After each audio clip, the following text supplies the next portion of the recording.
In a year of expected sequels, really cool indie games, and 2 brand new next-gen consoles, which 5 games were the biggest surprises of 2013? I'm Ghost Robo, and let's find out.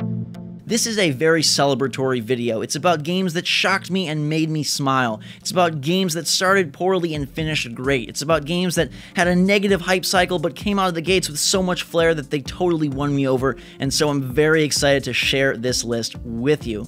Coming in at number 5 is Hearthstone, and I know a lot of you are like, wait, Ghost, pause right there. The pedigree of Blizzard states that every game they release will in fact be super good, but I want to mention that they took a genre that had previously been nothing more than mediocre. They took the collectible card game in video game format genre, flipped it on its head, and made it really something totally awesome. I, as a kid, played Pokemon and Yu-Gi-Oh! And DBZ and Magic and all that stuff, and I've been waiting for a game to really evolve that and merge it beautifully with the video game medium. Sure, the Magic game that's been put out on downloadable platforms and iPad and stuff is pretty good. It's almost there, but there's a lot of just yucky stuff all around the package that slows it down, bogs it down, and prevents it from being a true awesome experience. Hearthstone wipes all that away, adds in a bunch of flair, and makes something that I feel is truly magical. It basically takes every element of a CCG TCG and adds on some video game stuff to evolve it into a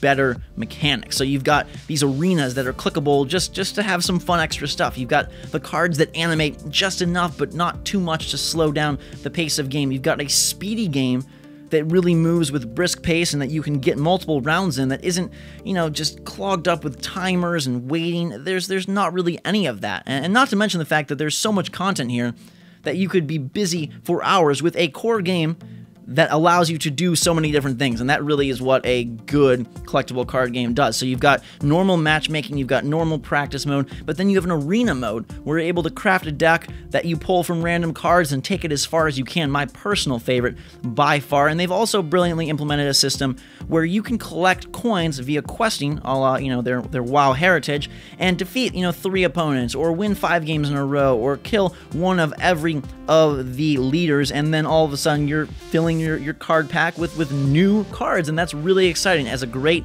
system to track the cards that you've collected, a nice collection page.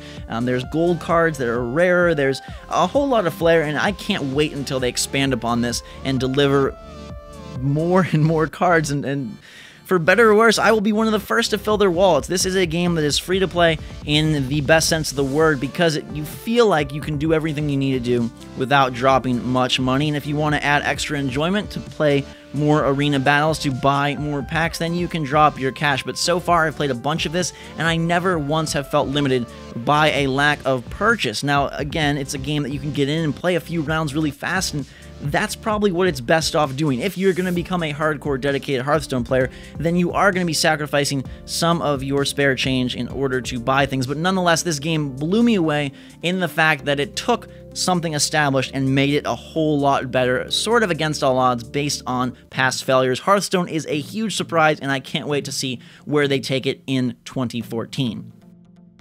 Number 4 is Batman Arkham Origins, another game that was shaping up to be pretty good, but I was worried if it would really pull itself over the edge. There were some early signs that this was nothing more than a rushed-out annualization of the Batman Arkham series, but in fact, I found the game presented was really a lot of fun. It didn't really dive in to the origin as much as perhaps some people hoped, but I love the encounters with Joker before the two foes really knew who each other was. I thought it had delivered some very fun boss battles. I thought the city, while very similar to the Arkham City, was new enough and had enough new little intricacies to make it fun. Sure, the snow-covered grounds allowed them to basically say, hey, we don't have any real livelihood in this city, it's just thugs everywhere, which makes no sense, but hey, for the kind of game that they were creating, it worked. I think the combat is still top-notch, and I think it's really established itself as the top third-person combat system of this generation. For me, it's definitely surpassed Assassin's Creed, and that's a big gain for them. I think they've again created a system here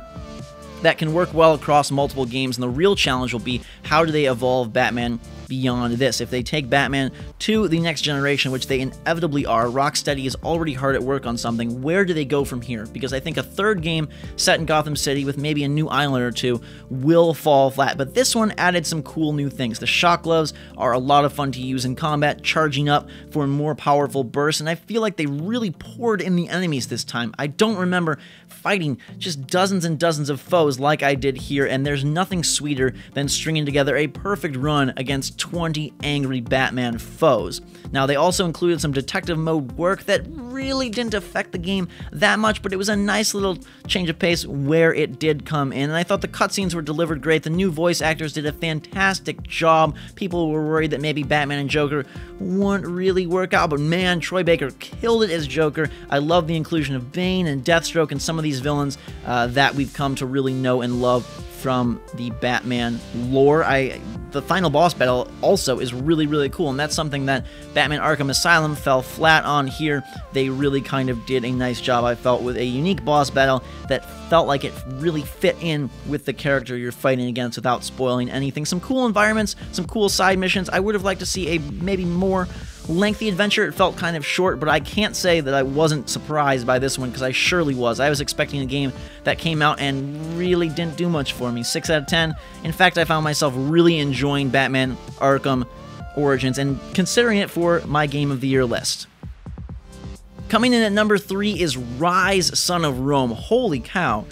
How did this game become pretty good? Man, I played this thing in E3, and I was so worried about it. It seemed like a push forward to win quest. It seemed like it really was nothing new. It seemed like Crytek had been contracted to make a launch game and couldn't come up with any good ideas. And for the most part, that does hold true. But the game mechanics, the actual act of playing, is pretty darn fun. It's downright gorgeous. The character models are fantastic, and the environments are equally impressive. It's quite possibly the best-looking next-gen exclusive, and the fighting is pretty fun. It's limited.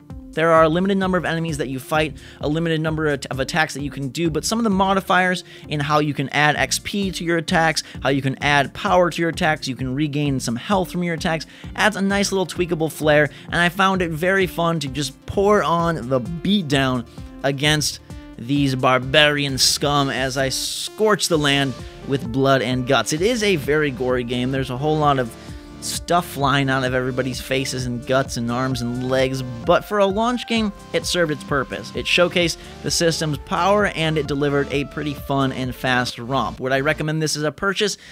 Probably not. It's really darn short, and I don't think the multiplayer has much mileage either, but Rise, Son of Rome is a fantastic rental, and probably my favorite Xbox One exclusive. Number 2 is the indie game of the list, and that is Guacamelee, one that really surprised me by flipping itself in terms of my expectations. I played it last year at PAX and thought it was not in the right place. It wasn't good, it didn't feel fun, I didn't understand what they were doing. I was really jazzed about the art style. I thought this whole luchador theme was a great idea, and yet the game presented not so much. But then I decided on a whim to pick it up at launch, put it on my Vita, and had a total blast. It delivers a super fun side-scrolling brawler with plenty of combos and combat variety, and that's something that is hard to do. In a 2D side-scrolling brawler, a lot of times you get bogged down with very boring combat, with things that feel very similar. You're doing the same encounters over and over again, and you just can't wait to get to the end of the level to acquire a new ability.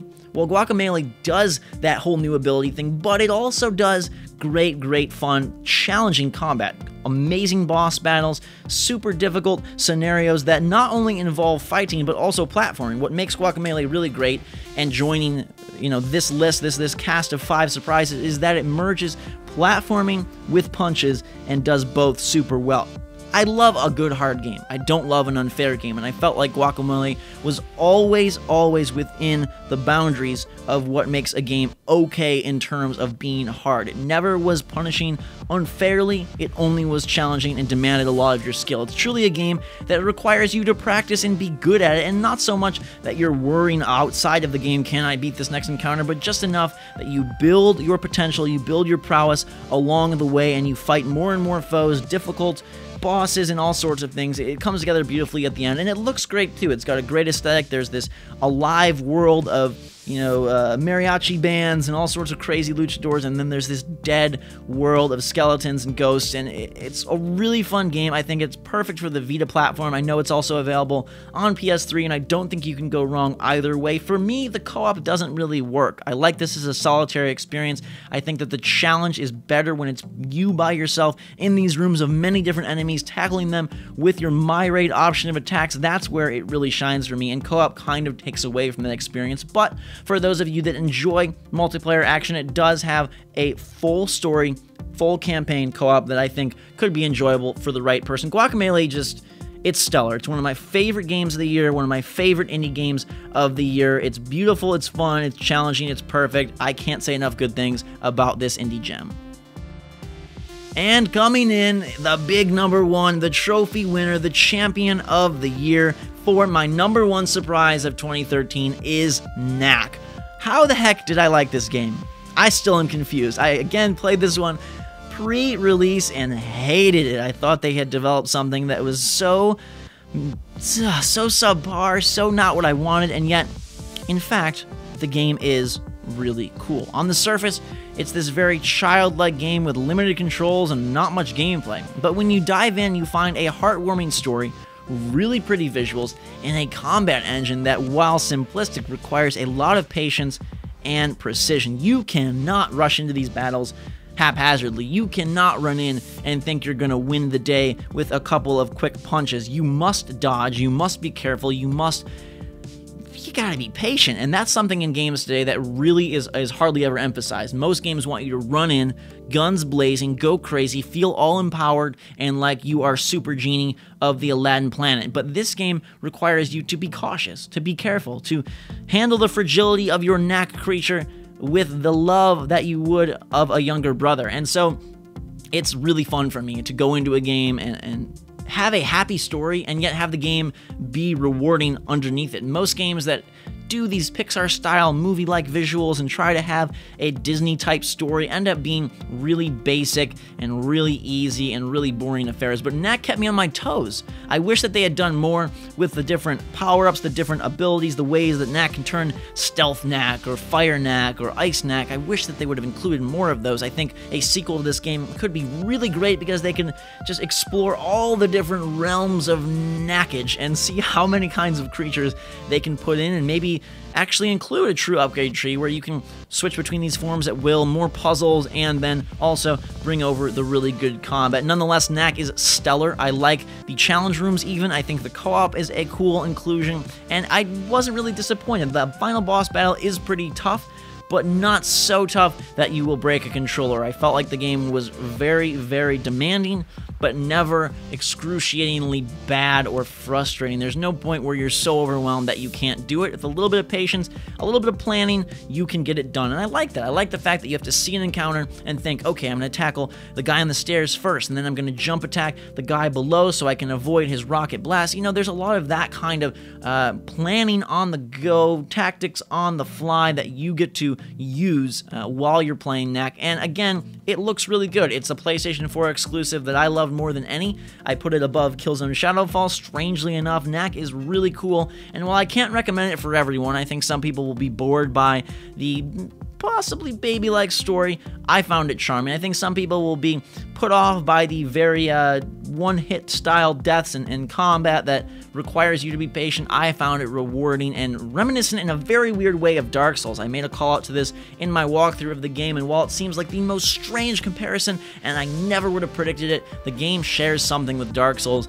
in that you are progressing with fear almost, with tension, with patience, and you gotta be careful. You have to tackle each enemy as a mini-boss battle of its own, because if you go in guns blazing per se, or fists pumping, you're gonna end up a mess of relics on the floor. Knack is an awesome game that I hope everyone has a chance to experience, at least to find out if it's for them, because it was my biggest surprise of 2013.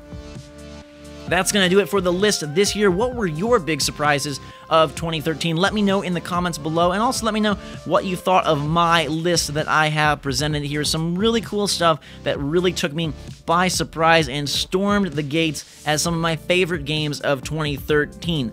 Stay tuned for top 5 disappointments and top 10 games of the year. When those videos goes up, there will be links on the top of this video and in the description below. Those should be fun as well, and I hope to see you there. Until that time, though, guys and girls, thanks so much for watching. If you enjoyed the video, smash that like button, add your favorites, all that good stuff. Drink some hot chocolate, have a fantastic day, and we will see you all later.